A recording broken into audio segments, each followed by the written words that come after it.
Assalamualaikum warahmatullahi wabarakatuh.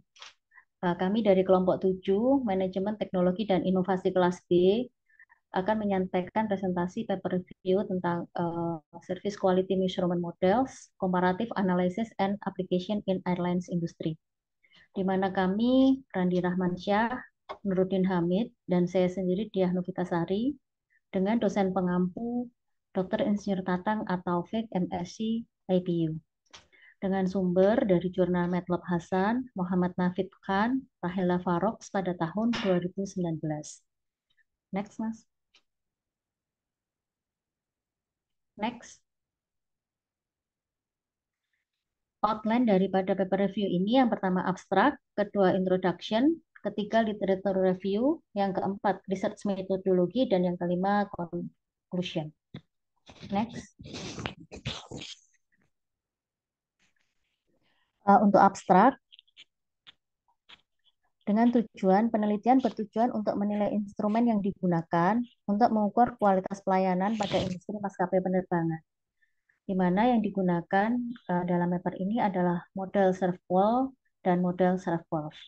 Untuk metodologinya menggunakan bersifat empiris, di mana data dikumpulkan melalui kuesioner dan dianalisis menggunakan SPSS statistik.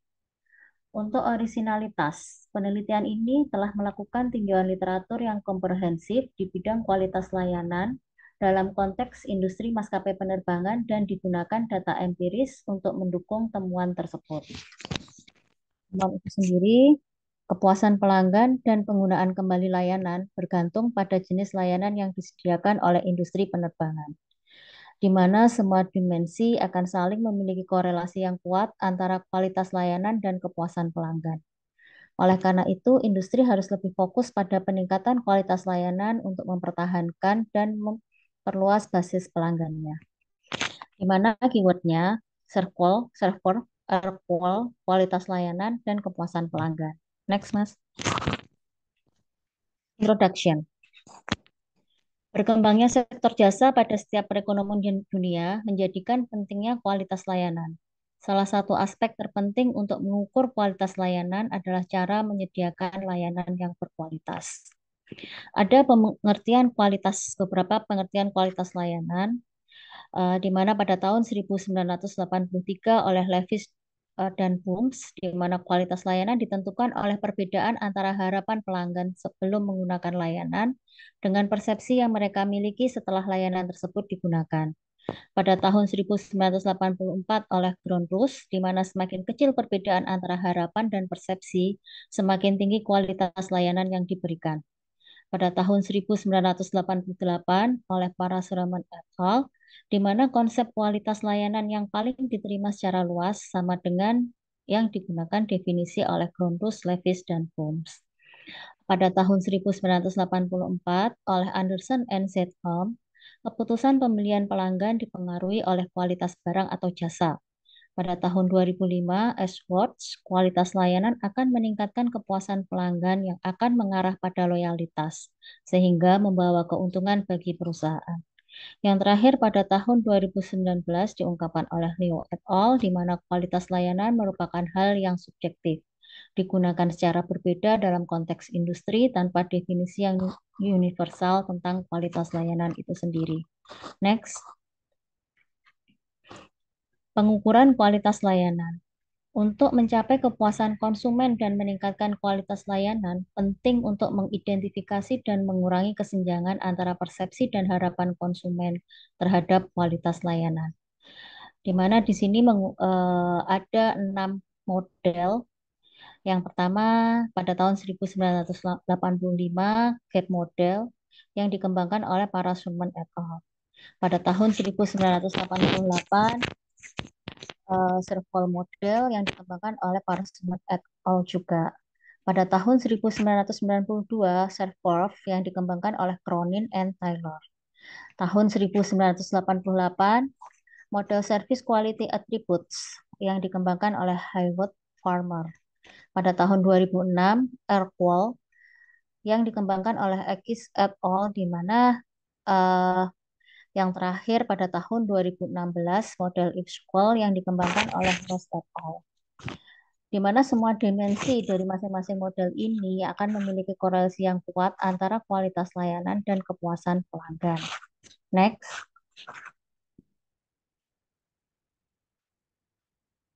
literature review yang akan disampaikan oleh Pak Nuruddin Hamid. Baik, terima kasih Bu Dia. Mohon izin untuk melanjutkan. Jadi ada 3 model dalam penelitian ini, yaitu ada reserve call, ada air call, dan server. Yang pertama, saya akan menjelaskan terkait serve call, di mana ini adalah model yang dikembangkan oleh para Suraman, Zeton Berry dan Berry pada tahun 1985, yang juga dikenal sebagai model gap. Model ini bertujuan untuk mengidentifikasi kesenjangan antara harapan konsumen terhadap layanan yang ditawarkan dan persepsi tentang kinerja sebenarnya dari layanan tersebut. Jadi awalnya model gap memiliki 10 dimensi, termasuk aspek fisik, keandalan, responsivitas, pemahaman terhadap pelanggan, akses, komunikasi, kredibilitas, keamanan, kompetensi, dan kesopanan. Namun pada tahun 1998, model tersebut dimodifikasi menjadi servole dengan 5 dimensi, yaitu tangibles, reliability, responsiveness, assurance, dan empathy. Jadi dari 5 dimensi ini dipecah menjadi expected service dan perceived service. Nah, jadi gap antara dua ini eh, ketika selisihnya itu menjadi perceived service quality, yaitu layanan kualitinya. Kemudian model ini hanya memberikan penilaian umum terhadap kualitas layanan dan tidak dapat diadopsi di semua industri karena tidak mengatasi isu-isu spesifik dalam satu industri, khususnya dalam industri penerbangan yang kita bahas dalam presentasi kali ini. Kritikus mencatat bahwa model servol tidak memperhitungkan aspek-aspek spesifik industri penerbangan dan tidak menangkap moment of truth saat pelanggan berinteraksi langsung dengan staf reservasi, awak kabin, dan yang lainnya. Next, Mbak. Jadi ini beberapa research yang dilakukan dengan menggunakan model search wall. Jadi lebih banyak jika dibandingkan dengan yang lain karena ini lebih awal ya penentuan atau penemuan modelnya. Next, Pak. Model yang kedua yaitu Airpol, di mana model ini adalah suatu model komprehensif untuk mengukur kualitas layanan yang dikembangkan oleh Ekis pada tahun 2006, yang diadaptasi dari model Servol untuk mengukur kualitas layanan maskapai di Republik Siprus Utara. Model ini kemudian divalidasi oleh Naderi pada tahun 2008 untuk mengukur kualitas layanan yang dirasakan di Siprus Utara. Airqual dikembangkan untuk menjadi spesifik terhadap satu industri, hanya untuk mengukur kualitas layanan di maskapai penerbangan sebagai respons terhadap ketidaktepatan skala pengukuran yang ada. Model ini mengadopsi dimensi kualitas layanan yang spesifik untuk industri penerbangan termasuk tangibles maskapai, tangibles terminal, personel, empati, dan citra. Jadi ada 5 dimensi.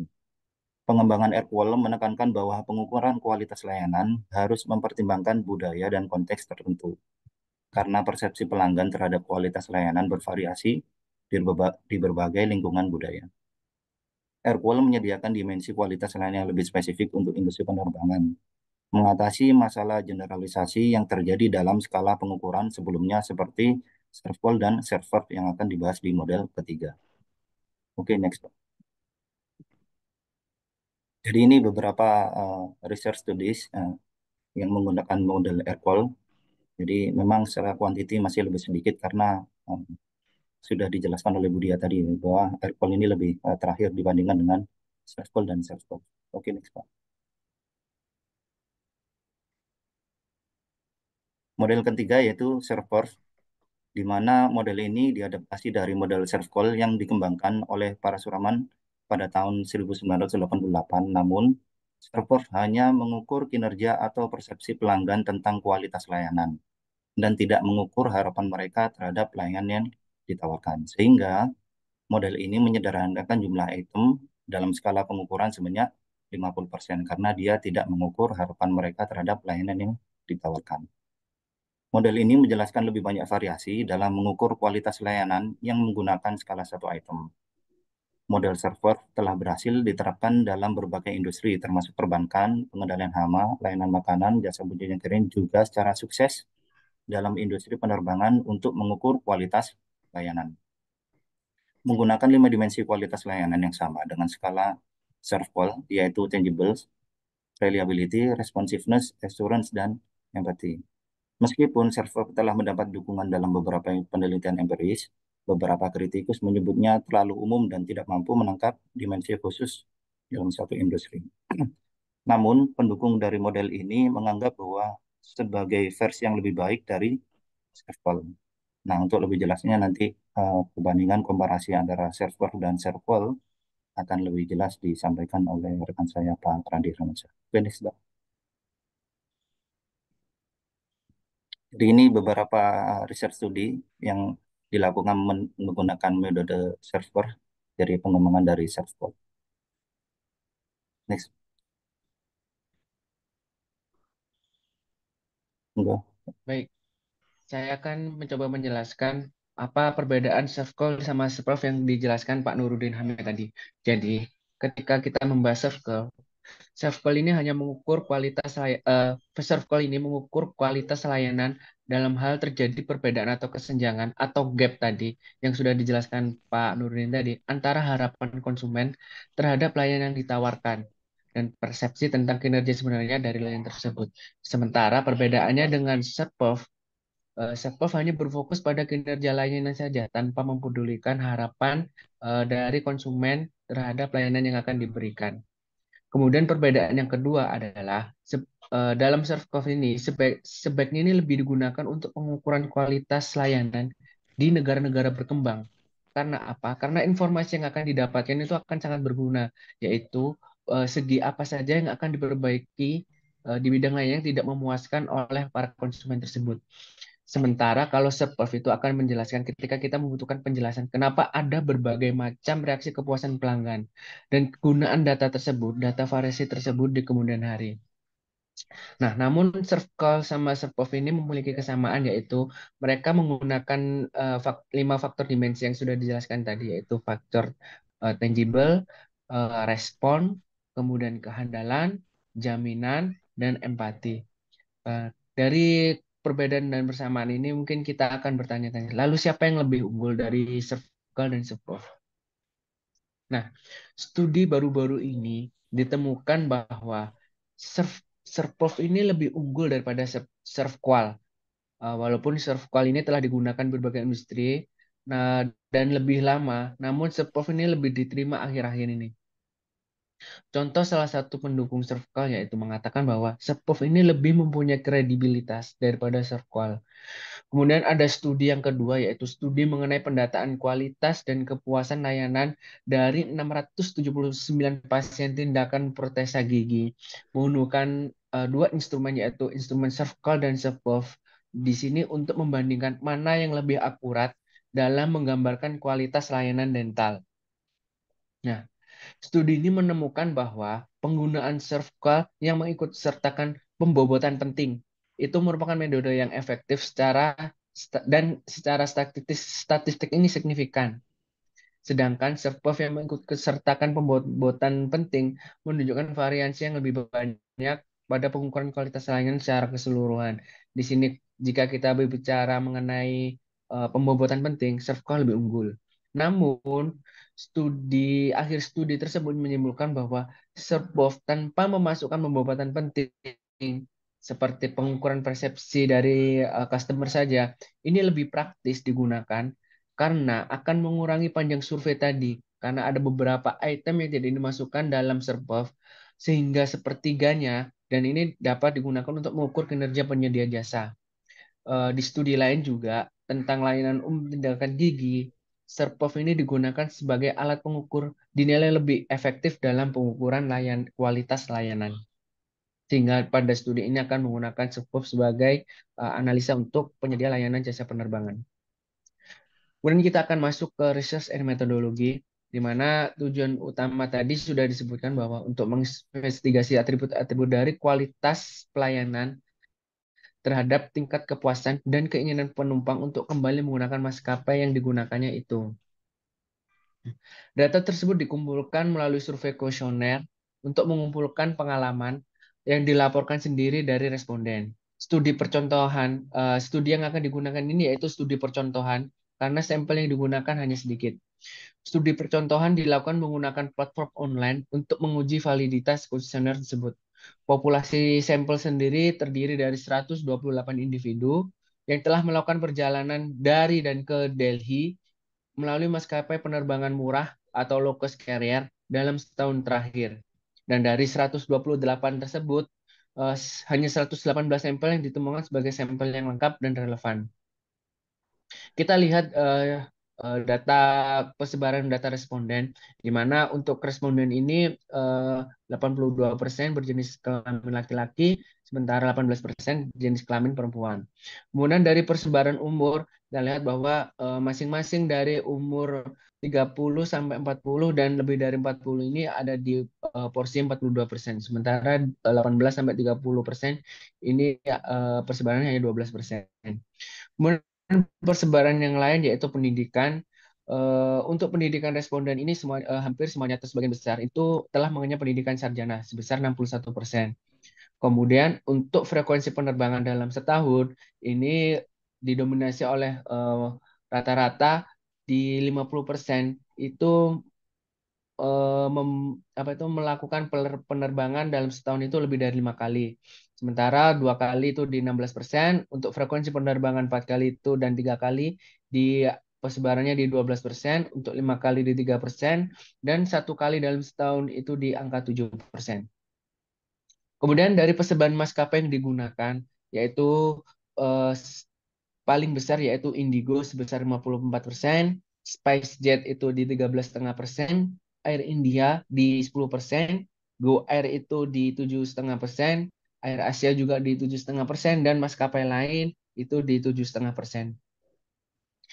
Sementara untuk tujuan dari penerbangan itu sendiri, dengan alasan keperluan bisnis itu di angka 57%, dan untuk liburan sebesar 43%. Berikut adalah hasil penelitian. Data yang digunakan ini dikumpulkan dan dianalisis menggunakan SPSS, Statistik 21. Karena ini masih studi percontohan dengan hanya 118 sampel, analisis statistikalnya masih terbatas untuk mengetahui variansi yang terjadi pada sampel dan means dari setiap item yang digunakan dalam kuesioner survei. Nah, dari hasil tersebut, korelasi matriks menunjukkan adanya hubungan yang kuat antara variabel dan Cronbach's alpha score yang dinilai untuk keandalan yang baik. Nah, nilai keandalan yang ideal yang didapat Cronbach's alpha score ini adalah 0,881. Sementara untuk sebuah sampel dapat dipercaya, itu nilai Cronbach's alpha score-nya adalah di 0,7. Kemudian hasil yang kedua yaitu matriks korelasi menunjukkan kepuasan pelanggan dan loyalitas mereka sangat terhubung. Maka ada korelasi yang kuat antara daya tanggap dan kepuasan seperti yang tercantum pada tabel. Baik, kita akan menuju ke kesimpulan dari studi ini. Yang pertama yaitu perusahaan pesawat India saat ini itu sedang berjuang untuk mempertahankan eh, pelanggan mereka dan untuk menaikkan market share dalam industri yang sangat kompetitif. Maka mereka saat ini harus fokus untuk meningkatkan kualitas layanan untuk mempertahankan dan memperluas basis pelanggan. Dalam studi percontohan kali ini, menguji pengukuran dari kualitas layanan menggunakan 5 dimensional, yaitu tangible, kehandalan, respon, jaminan, dan empati. Menggunakan skala Serpov dan menemukan korelasi yang kuat antara kualitas layanan dan kepuasan pelanggan dalam konteks pesawat berbiaya rendah atau low cost carrier yang beroperasi di India. Ukuran keandalan dari 5 dimensi pelayanan menunjukkan nilai Cronbach's alpha yang tinggi, yaitu sebesar 0,881. Baik, terima kasih. Demikian presentasi paper review kami. Atas perhatiannya kami ucapkan terima kasih. Assalamualaikum warahmatullahi wabarakatuh. Waalaikumsalam.